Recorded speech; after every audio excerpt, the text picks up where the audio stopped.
Fala aí, galera. Tudo bem, primeirinho? Faz tempo que a gente não se vê, né? Espero que vocês estejam se cuidando aí nesse período de isolamento, né? Que vocês estejam de fato cumprindo o isolamento que é necessário e que a gente possa em breve aí estar juntos de novo para seguir o nosso ano, né? Dentro da normalidade. Enquanto esse dia não chega, eu resolvi fazer alguns exercícios com vocês, né? A gente não está fazendo nada de conteúdo novo durante esses dias que estamos isolados, mas é legal que a gente faça algumas recordações das coisas que a gente já viu. E uma das últimas coisas que a gente viu foi a distribuição eletrônica, né, utilizando o diagrama de Pauling, que seria um dos últimos, que foi, na verdade, o último exercício da prova, né? Eu nem peguei ainda a prova de vocês, mas em breve tudo isso vai voltar ao normal. Então eu trouxe os exercícios aqui da apostila, ó, é o módulo. Deixa eu rodar um pouquinho aqui, ó. Opa. É o módulo 7 de configurações eletrônicas. E vamos fazer os exercícios do módulo 7 aí para que pelo menos vocês tenham algumas respostas. E para quem foi tentar fazer o exercício, ou para quem não tentou ainda, para que a gente faça.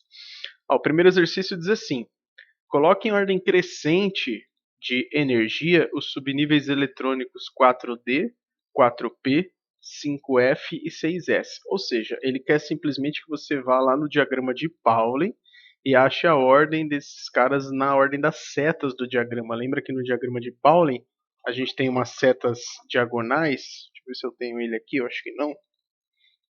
Mas enfim, a gente tem lá o diagrama no seu material e um pouquinho para cima tem. E ele tem aquelas setas diagonais que a gente precisa seguir aquela ordem de energia. Então vai ficar 1S2, 2S2, 2P6, 3S2, 3P6, 4S2, 3D10, 4P6. E aí se você procurar então lá no diagrama, ó, do diagrama de diagonais, tem-se que o 4D é o menor, aí depois a gente tem o 5P, e a única alteração é aqui, ó, 6S e 5F. Embora o 6 seja maior do que o 5, em termos de camada, o subnível 5F tem mais energia que o 6. Ah, como é que eu vou saber, Alex, quem tem mais energia, né? Se é o 5, se é o 6? É a ordem das setas. É só olhar a ordem das setas lá no diagrama de diagonais de energia de Pauling que a gente consegue descobrir essa ordem aqui, certo? Opa, segundo exercício da sua apostila, ó. Qual o número atômico de um átomo que contém 18 elétrons no penúltimo nível de energia? Esse exercício é muito legal, porque ele não te dá só uma opção de resposta. Ele quer saber, ó, qual que é o número atômico para um átomo que tem 18 elétrons no penúltimo nível. Ou seja, se é no penúltimo nível, olha as possibilidades que a gente tem aqui, ó. O penúltimo nível nesse exemplo aqui, ó, desse átomo que tem 30 elétrons.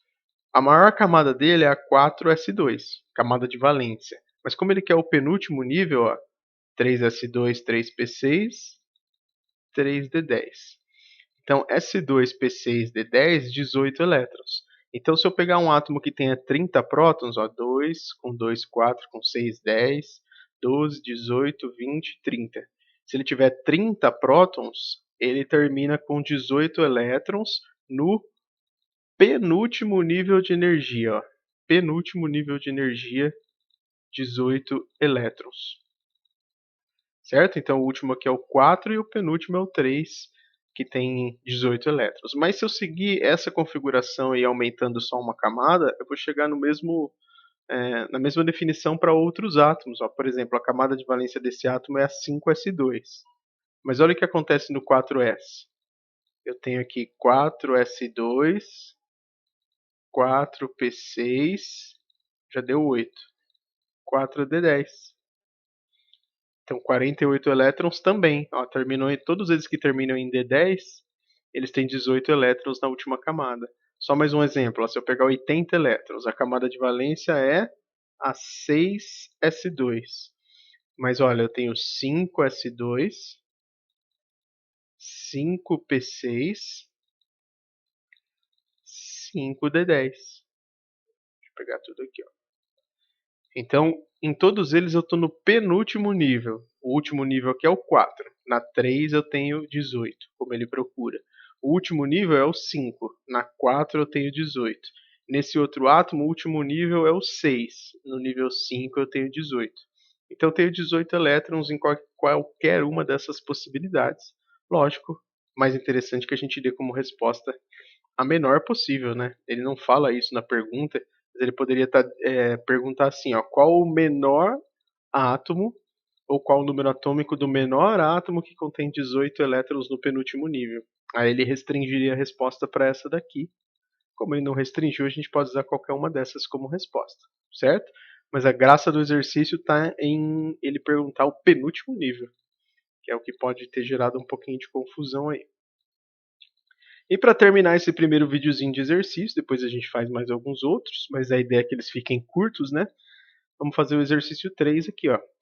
Anualmente, cerca de 10 milhões de pilhas, além de 500 mil baterias de telefone celular são jogadas fora na cidade do Rio de Janeiro.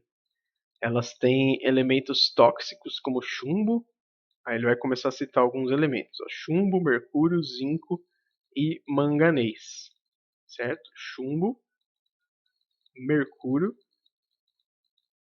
zinco, opa, ixi, zinco e manganês, que provocam graves problemas de saúde.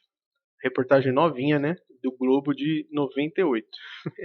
Aí ele fala assim, anualmente cerca de 10 milhões de pilhas, então imagine hoje, né? Dos 4 elementos citados, aqueles que possuem em sua distribuição eletrônica elétrons desemparelhados, aqui vem um conceito diferente. O que são elétrons desemparelhados?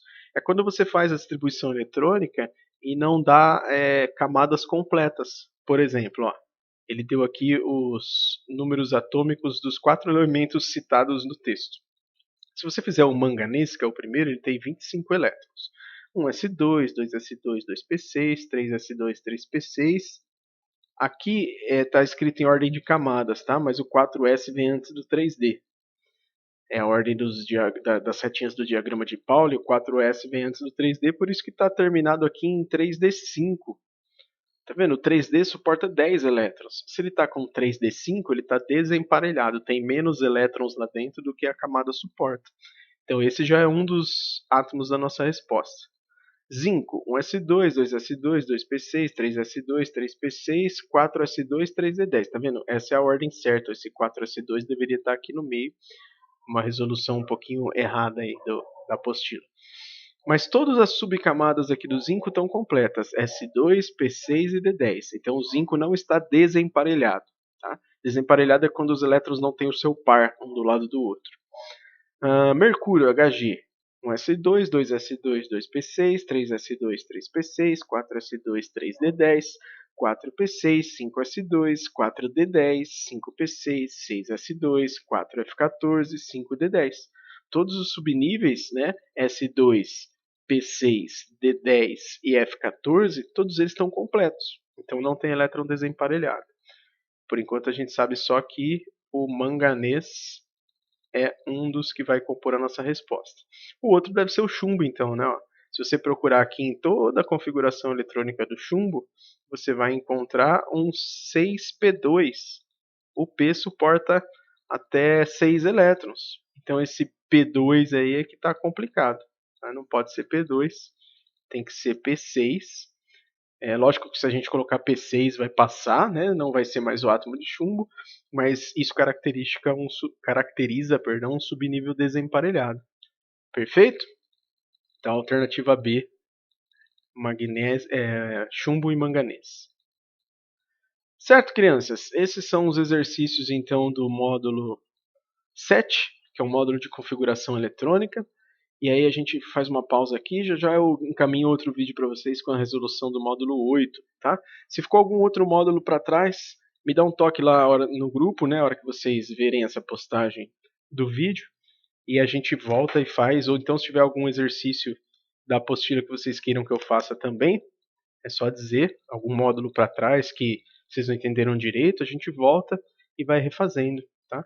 Ou então a gente pode voltar também e ir refazendo, fazer vídeos de todos os módulos, desde o módulo 1 até o módulo 6, né, para ficar com todas as respostas para vocês estudarem e voltar quando a gente voltar, vocês estarem com tudo aí na ponta da língua, tá? Se quiserem, a gente pode fazer tudo sem nenhum problema. Só me dá um toque lá no grupo. Abraço, galera. Até mais.